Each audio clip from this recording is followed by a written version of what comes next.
Hello बच्चों, कैसे हो आप लोग। आज हम बात करने वाले हैं आइसोमेरिज्म की, और आइसोमेरिज्म के शानदार कुछ 5 सवाल हम लेके आए हैं जो कि आपके कॉन्सेप्ट हिला देंगे। एक एक सवाल, एक एक ऑप्शन इतना शानदार है, अगर आप ध्यान से सुनेंगे तो आपको बहुत कुछ सीखने को मिलेगा। तो बिना डिले किए हुए हम शुरू करते हैं। पहला सवाल हैंड रिटन है, देख लो जरा क्या है।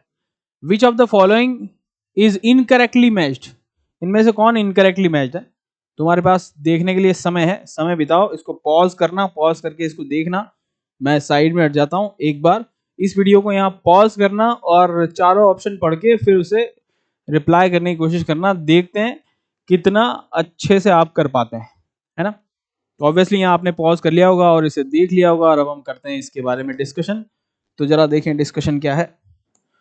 पहला कह रहा है कि हमारे पास 1,2-डाइक्लोरो इज ऑप्टिकली इनएक्टिव। यस, बात बिल्कुल सही है यार, ऑप्टिकली इनएक्टिव है, मगर रीजन बोल रहा है पीओएस की प्रेजेंस की वजह से ऐसा है, जो कि बिल्कुल गलत है। ऑब्वियसली अभी तक आपने जब पॉज करके देखा होगा तो ऑब्वियसली इसमें आपको पीओएस मिला होगा, तो आपने कहा होगा पीओएस की वजह से ऑप्टिकली इनएक्टिव है। नहीं, अगर हम इसे और डिटेल में जाएं और इसे समझें चेयर फॉर्म बनाकर, तो 1,2-डाइक्लोरो का मतलब है हमारे पास 1,2-सिस है। ये 1,2-सिस की पॉसिबिलिटी क्या होती है। 1,2-6 की पॉसिबिलिटी होती है एक्सियल और इक्वेटोरियल। जब हम इस स्ट्रक्चर को यहाँ देखते हैं तो इसमें कहीं भी हमको पीओएस देखने को नहीं मिलता है, और नहीं मिलता है इसका मतलब POS not the reason. Reason है इसकी एनेंशियोमेरिज्म, एनेंशियोमेरिज्म कन्फर्मेशनल एनेंशियोमेरिज्म। तो यहाँ अगर मैं देखूँ तो इसका मिरर इमेज भी बनेगा, जो कि एक दूसरे को कैंसिल आउट कर देंगे। अगर ये प्लस थीटा घुमाएगा तो ये माइनस थीटा घुमाएगा। तो यहाँ पर हमारे पास हम देख रहे हैं कि कन्फर्मेशनल एनेंशियोमेरिज्म है। जैसे कि हम कहते हैं ना कि Gauss form of butane is optically active, मगर वो ब्यूटेन में क्यों नहीं रिफ्लेक्ट होता, क्योंकि उसकी मिरर इमेज भी मौजूद होगी। वैसे ही इसकी कन्फर्मेशनल फॉर्म ही तो है, और ये जब ये फ्लिप करेगा तो all axial converted to equatorial, equatorial converted to axial. तो हमारे पास यहाँ पर कन्फर्मेशनल एनेंशियोमेरिज्म की वजह से ऑप्टिकल इनएक्टिविटी है, ना कि पीओएस की प्रेजेंस की वजह से। हाँ, अगर आप ऑप्टिकल इनएक्टिव पहचानना चाहते हो पीओएस से तो बिल्कुल सही है, मगर रीजन ये नहीं है। तो ये बहुत बढ़िया है। दूसरा हमारे पास ये और ये, इसमें बात करें तो हमारे पास साफ दिख रहा है कि ये हमारे पास सिस फॉर्म है और ये हमारे पास ट्रांसफॉर्म है। तो ऑब्वियसली ट्रांसफॉर्म ज्यादा स्टेबल होती है कंपेयर टू दी सिस। तो because trans has less van Waals repulsion, बात बिल्कुल सही है। ये बात बिल्कुल सही है, मगर ये गलत है। यहाँ अगर मैं देखूं तो सिस फॉर्म और ट्रांस फॉर्म में से ज्यादा स्टेबल कौन है। फिर से हम जाएं चेयर फॉर्म पे और 1,3-6 की पॉसिबिलिटी देखें तो वो एक्सियल एक्सियल होगा और इक्वेटोरियल इक्वेटोरियल होगा। तो ऑब्वियसली मॉलिक्यूल इक्वेटोरियल इक्वेटोरियल पे रहकर सिस रहना चाहेगा, ना कि एक्सियल इक्वेटोरियल पर आकर ट्रांस में आना चाहेगा, क्योंकि बल्कि ग्रुप हमेशा इक्वेटोरियल पर रहना चाहता है। तो 1,3-6 is more stable than the trans 1। तो ये हमारे पास उल्टा है। ऐसे बहुत सारे कॉन्सेप्ट हैं जो तुम्हारा दिमाग हिला देंगे। क्या मेरी बात तुमको समझ में आया। तो दोनों ही बहुत शानदार है। तीसरा है हमारे पास this is a meso compound. क्या ये मीजो कंपाउंड है। बिल्कुल नहीं। हर ऑप्टिकल इनएक्टिव कंपाउंड मीजो थोड़ी होता है। और मीजो कंपाउंड आखिर बोलते हैं किसको, ये बहुत इंपॉर्टेंट बात है, जिसमें कायरल सेंटर हो और पीओएस हो। नहीं, जो रियल डेफिनेशन है वो ये कहती है कि अगर सेट ऑफ डायस्टीरियोमर्स में से कोई ऑप्टिकली इनएक्टिव है तो उसे हम कहेंगे मीजो। या दूसरे शब्दों में समझो कि अगर मान लो मीजो किसी को कहना है तो कम से कम उसके 2 स्टीरियो आइसोमर्स ऑप्टिकली एक्टिव होने चाहिए। अगर आई एम ऑप्टिकली इनएक्टिव मगर मेरे 2 रिश्तेदार कम से कम ऑप्टिकली एक्टिव, 2 स्टीरियो आइसोमर्स, तभी मुझे मीजो कह सकते हैं। कोई ना कोई मेरा रिश्तेदार ऑप्टिकली एक्टिव होना ही चाहिए, मैं इनएक्टिव हूं तो तब मुझे मीजो कहा जाएगा। ये डेफिनेशन बिल्कुल सही नहीं है कि 2 कायरल सेंटर हो, 4 कायरल सेंटर हो, 10 कायरल सेंटर हो, पीओएस सीओएस हो। ये बिल्कुल गलत डेफिनेशन है मीजो की। मीजो की करेक्ट डेफिनेशन यही है कि ऑप्टिकली इनएक्टिव कंपाउंड जिसका कम से कम 2 रिश्तेदार ऑप्टिकली एक्टिव हो। तो 2 क्यों बोल रहा हूं, अब कोई ऑप्टिकल एक्टिव होगा तो अकेला तो नहीं होगा, उसकी मिरर इमेज भी एग्जिस्ट करेगी। तो ये करेक्ट डेफिनेशन है। तो यहां तो कुछ है ही नहीं ऐसा, ऑप्टिकली इनएक्टिव है मगर मीजो नहीं है। तो ये हमारे पास गलत स्टेटमेंट हो गया, ये हमारे पास गलत हो गया, ये हमारे पास गलत हो गया। ये और ये दोनों डायस्टीरियोमर्स हैं। डायस्टीरियोमर्स की डेफिनेशन क्या है, सबसे छोटी डेफिनेशन है stereo isomers which are not enantiomers. तो yes they are stereo isomers but they are not enantiomers. तो फिर ये डायस्टीरियोमर हैं पक्का। फिर geometrical isomers are always diastereomers. Always लगाते ही गड़बड़ हो जाती है, ऑलवेज लगाते ही गड़बड़ हो जाती है। क्योंकि अगर मैं इस कंपाउंड के बारे में बात करूं तो यहां अगर मैं देखूं तो ये ज्योमेट्रिकल आइसोमर्स तो हैं लेकिन डायस्टीरियोमर्स नहीं है, आप समझे। अब इसके बारे में अगर मैं बात करूं और इस कायरल, ये दोनों कायरल सेंटर है, इनका कॉन्फ़िगरेशन अगर मैं निकालूं तो हमारे पास 1 2 3, हमारे पास ये R निकलेगा, ये S निकलेगा, ये R निकलेगा, ये S निकलेगा, ठीक है। अब अगर मैं यहाँ देखूं तो ये डबल बॉन्ड Gi दे रहा होगा, यहाँ H होगा तो इसकी प्रायोरिटी 1, इसकी प्रायोरिटी 2, R की प्रायोरिटी होती है 1, S की प्रायोरिटी होती है 2, तो यहाँ इसका कॉन्फ़िगरेशन आ जाएगा E। सिमिलरली 1 2 1 2, तो ये आ जाता है हमारे पास Z। तो E और Z के रेस्पेक्ट में कहते हैं तो हम ये Gi है और POS इसमें नहीं है, COS नहीं है, and they look enantiomers to each other, they are mirror image, तो Gi enantiomers भी हो सकते हैं। तो ये स्टेटमेंट हमारा गड़बड़ हो गया कि सभी आर ऑलवेज, ऑलवेज नहीं हो सकते भाई, मोस्टली होते हैं मगर ऑलवेज नहीं बोल सकते आप। तो इसमें हमारे पास आंसर क्या हो जाएगा, ये भी इनकरेक्ट, ये भी इनकरेक्ट मैच, ये भी इनकरेक्टली मैच और ये भी इनकरेक्टली मैच। तो 1 2 3 4, आंसर इज 1 2 3 4। बहुत जबरदस्त सवाल। अगला सवाल हम बात करते हैं ये, इसमें अगर मैं देखूं तो which of the following has R configuration. R configuration निकालना है हमारे पास, तो हमको देखना पड़ेगा ये सिस है, ये ट्रांस है, मतलब इसको अगर मैं कहूं तो ये हमारे पास Z है और ये हमारे पास E है, और ये हमारे पास देखेंगे तो हमारे पास E है, और ये हमारे पास, इसमें हम देखेंगे तो इसको हम Z, अच्छा ये तो इसमें तो जरूरत नहीं है हमको Z की क्योंकि दोनों अलग अलग हैं। तो अब यहाँ देखो, अगर मैं देखूँ तो कार्बन चले, कार्बन चले, कार्बन चले, कार्बन चले, आगे देखो कार्बन चले, कार्बन चले, नाइट्रोजन, नाइट्रोजन, ओके, तो इन दोनों में से कोई 1 2 प्रायोरिटी है। नाइट्रोजन से आगे चलेंगे तो यहाँ ऑक्सीजन मिलेगा और यहाँ कार्बन मिलेगा, तो ये प्रायोरिटी 1 हो गया, यहाँ नाइट्रोजन की वजह से प्रायोरिटी 2 हो गया। अब ये दोनों एकदम सेम ही है, molecular mass everything is same, और जब सेम है तो हमें देखना पड़ेगा ई और जेड में से प्रायोरिटी किसको देंगे, क्योंकि सारे रूल फेल हो जाते हैं। ई और जेड में से प्रायोरिटी किसको देंगे बताओ। हम जानते हैं एलिफेंट और जीब्रा में से किसी को पालना पड़ा तो हम जीब्रा पालेंगे, ये बचपन में हम पढ़ चुके हैं। तो थर्ड प्रायोरिटी इसकी और फोर्थ प्रायोरिटी इसकी, तो दिस इज 1 2, और ये फिशर प्रोजेक्शन है 1 2 3, और हाईएस्ट प्रायोरिटी हमारे पास वर्टिकल, लोवेस्ट प्रायोरिटी हमारे पास वर्टिकल पे है, तो 1 2 3, तो कॉन्फ़िगरेशन इसका आ जाएगा आर। इसका कॉन्फ़िगरेशन निकालने का तरीका तुम जानते हो नहीं जानते हो तो मैं बता देता हूँ कि इधर से देखना है आपको या किधर से भी देखना है, उधर से भी देख सकते हो, और आपको ऐसा लाइन ड्रॉ करना है, जैसा दिख रहा है वैसा बनाना है। बी आर हमारे पास ऊपर दिखेगा, सी एल मेरे को नीचे दिखेगा, अगर मैं इधर से देख रहा हूँ तो वेज मुझे इधर दिखेगा लेफ्ट हैंड की तरफ, तो वेज पर सी एल है, मुझे लेफ्ट हैंड पे बनाना है, और बी आर मेरे पास राइट हैंड पे बनेगा, उस कमरे में बनाऊंगा। अब यहाँ पर ये फिशर है क्या, नहीं, यहाँ पर कॉन्सेप्ट है नियर वैलेंसी और फार वैलेंसी।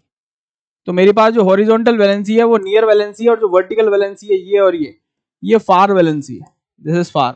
तो यहां पर कॉन्सेप्ट है नियर वैलेंसी को प्रायोरिटी ज्यादा देते हैं ओवर फार वैलेंसी। तो अगर ऐसा नियर वैलेंसी को ज्यादा प्रायोरिटी देते हैं ओवर फार, तो हम कहेंगे कि ये इसको पहले 1 दो, फिर इसको 2 दो, फार वैलेंसी में इसको फिर बी आर को प्रायोरिटी ज्यादा देते हैं एज पर CIP 4। और यहाँ कोई फिशर प्रोजेक्शन नहीं है, तो आपको वर्टिकल हॉरिजॉन्टल पर लीस्ट प्रायोरिटी ग्रुप से कोई मतलब नहीं है। Now rotate your eyes, it is R, तो ये भी आर कॉन्फ़िगरेशन है। ये है हमारे पास CAABB डिसिमेट्रिएशन, डिसिमेट्री है इसमें AABB टाइप। तो हम किसी भी एक को पकड़ेंगे इन दोनों में से, इन दोनों वैलेंसीज में से हायर प्रायोरिटी CO को मिलेगी CIP रूल में, फिर हम दूसरे में हाईएस्ट प्रायोरिटी, दूसरी रिंग में हाईएस्ट प्रायोरिटी पाएंगे ये दो, समझ में आ गया, फिर हम पहली में आएंगे थर्ड, और फिर ये हमारे पास 4, तो ये हमारे पास 1 2 3 1 2 3, तो हमारे पास कॉन्फ़िगरेशन ये आ जाता है R।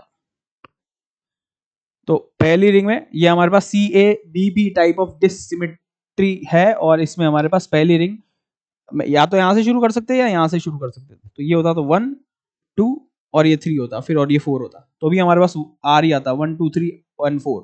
तो पहली कोई सी भी रिंग में हाईएस्ट प्रायोरिटी वाला बॉन्ड देख लो, तो यहाँ CO है, इधर नहीं है तो ये 1 आएगा, फिर अगली रिंग में हाईएस्ट प्रायोरिटी ऑब्वियसली यहाँ CH2 है, CO है तो इसे 2 देंगे, फिर पहली वाली रिंग में थर्ड देंगे, फिर 4 आएगा। तो नाउ दिस इज 1 2 3, तो ये R कॉन्फ़िगरेशन यहाँ से भी शुरू करते तो सेम आता, पहले इसे देते 1, फिर इसे देते 2, फिर इसे देते 3, तो भी R आता। तो ये डिफरेंट कंपाउंड से ये RS कॉन्फ़िगरेशन तुमको आना चाहिए, ये और ये बिल्कुल सेम है, किधर से भी देख सकते हो। इस बार देखें जरा, इधर से देखते हैं, इधर से देखते हैं तो हमारे पास ये Cl ऊपर दिखेगा, ये वाला H नीचे दिखेगा, ऑब्वियसली बाहर निकलता हुआ वेज वाला H मुझे लेफ्ट पर दिखेगा और डैश वाला मुझे Cl पर दिखेगा। नियर वैलेंसी मेरी इस बार वर्टिकल है, ये मेरे क्योंकि मैं यहाँ से देख रहा हूँ, तो ये मेरी नियर वैलेंसी है। तो ये नियर वैलेंसी में ये प्रायोरिटी 1, ये प्रायोरिटी 2, और फिर फार वैलेंसी में प्रायोरिटी 3 एंड प्रायोरिटी 4।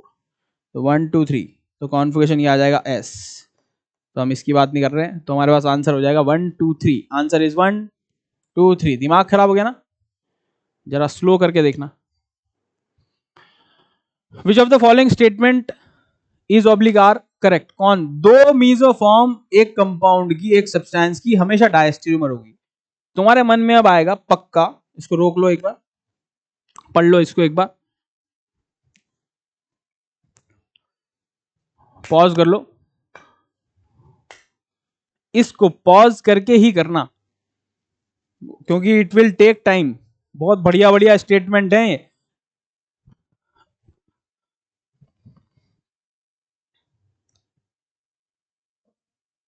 ठीक है, अब जरा देखो, दो मीजोफॉर्म एक कंपाउंड के हमेशा जो है वो क्या कह रहे हैं हम, डायस्टेरियोमर्स होंगे।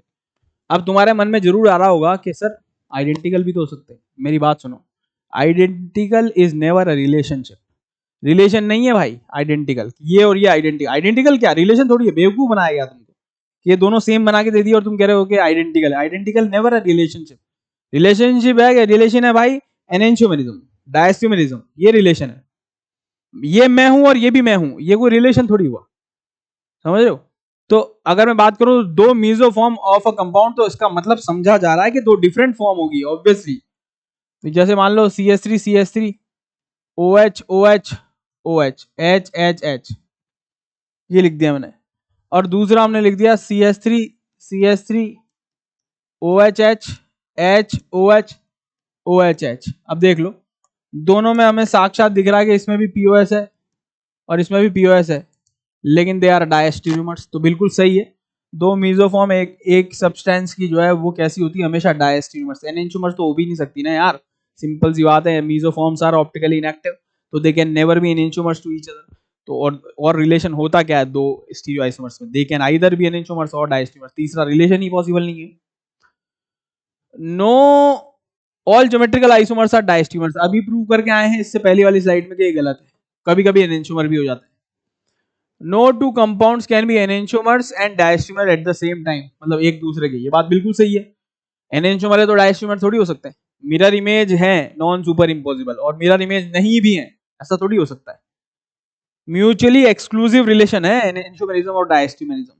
All meso compounds are optically inactive due to absence of POS and oblique और सीओएस।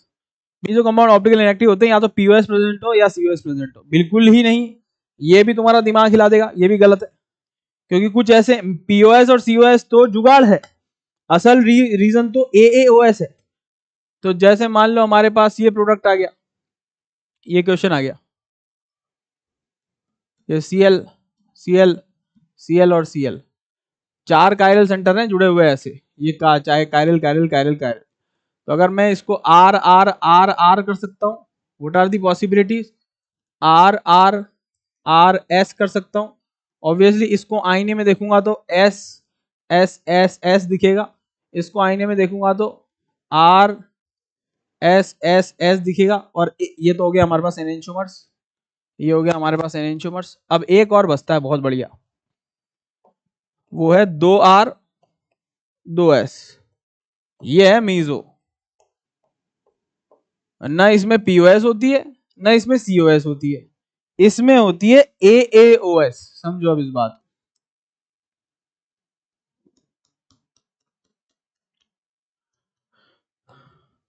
ये है हमारे पास। अब मैंने एएओएस लगाना चालू किया, इस एक्सिस के अबाउट मैंने इसको घुमाया 90 डिग्री, और जब मैं 90 घुमाऊंगा ऑब्वियसली एस जो है वो वेज और डैश में तब्दील हो जाएगा, एस जो है वो वेज और डैश में तब्दील हो जाएगा। मान लो ये हमारे पास इन प्लेन है, तो एस चला जाएगा डैश पर, एस चला जाएगा वेज पर, ठीक है, और ऊपर वाला इन प्लेन वैलेंसी हो जाएगा, इन प्लेन वैलेंसी हो जाएगा हमारे पास आर, और ये हो जाएगा हमारे पास आर। अब हम जानते हैं कि जिस एक्सिस पर आप लेते हो उसके परपेंडिकुलर आपको प्लेन लगाना होता है, ये हमारे पास एएओएस की शर्त है। तो जब मैं इसमें मिरर इमेज लगाऊंगा तो हमारे पास यहाँ क्या होगा, वेज, यहाँ होगा हमारे पास डैश, और आर एस की मिरर इमेज क्या होती है आर, यहाँ क्या होगा आर, यहाँ क्या होगा हमारे पास एस, और यहाँ क्या होगा हमारे पास एस। देख लो सेम आ गया। कितने डिग्री पर घुमाने पर, 90 डिग्री घुमाने पर। तो 360 बाई 90 करूंगा तो कहूंगा कि इसमें S4 सिमेट्री है, AAOS। तो इसका मतलब इसके रिश्तेदार हमने देख लिए ऑप्टिकली एक्टिव है, ये रहे ऑप्टिकल एक्टिव है 4 4, और ये ऑप्टिकली इनएक्टिव है due to presence of not POS not COS, AOS। तो AOS भी हो सकता था उस ऑप्शन में। इसका मतलब हमारे पास समझ में आ गया कि भाई ये गलत है, ये सही है, ये गलत है, ये सही है। बहुत बढ़िया सवाल। चौथा सवाल क्या कह रहा है? चौथा सवाल कह रहा है कि which of the following is ऑब्लिगार true statement. Trans form form are always more stable than their corresponding cis form. Cis और ट्रांस, अभी हम बात करके आए थे यार, सिस वाला ज्यादा स्टेबल था ट्रांस से। और देख लो चाहे तो, जब हमने कहा था 8 मेंबर रिंग जब हमारी बनी थी, जब हमने ये बात की थी बचपन में, और हमने कहा था कि इसकी ट्रांसफॉर्म बनाओगे, पहली बार ट्रांस बनती है साइक्लोऑक्टीन में, और पहली बार बनती है तो हमारे पास ये कैसी बनती है अनस्टेबल। तो ये ट्रांस है और ये सिस है, पहली बार बनी थी, साइक्लोएप्टीन में बनती नहीं। तो इन दोनों में से ज्यादा स्टेबल कौन सी होती है? सिस।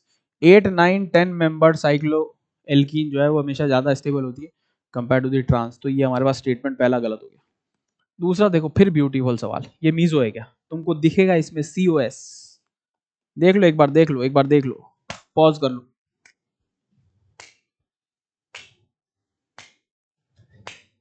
ठीक है, आओ, इसमें दिखेगा तुम्हें COS, तो तुम इसे मीजो कहने का मजा तुम करोगे, लेकिन नहीं, गलत। क्योंकि इसका कोई भी स्टीरियो आइसोमर ऑप्टिकल एक्टिव नहीं है, इसलिए इसे मीजो बोल ही नहीं सकते। मैं बोल चुका हूं मीजो की कंडीशन क्या है। तो ये भी गलत हो गया, क्योंकि इसका कोई स्टीरियो आइसोमर ऑप्टिकली एक्टिव नहीं है, सब इनएक्टिव। यह बहुत जबरदस्त है भाई साहब। स्पेसिफिक रोटेशन की यूनिट डिग्री सेंटीमीटर स्क्वायर और ग्राम इनवर्स है कि नहीं? स्पेसिफिक रोटेशन को हम जनरली थीटा से रिप्रेजेंट कर देते हैं और डिग्री मान लेते हैं, बस बाकी सब छोड़ देते हैं। देखो जरा, theta, theta specific C into L.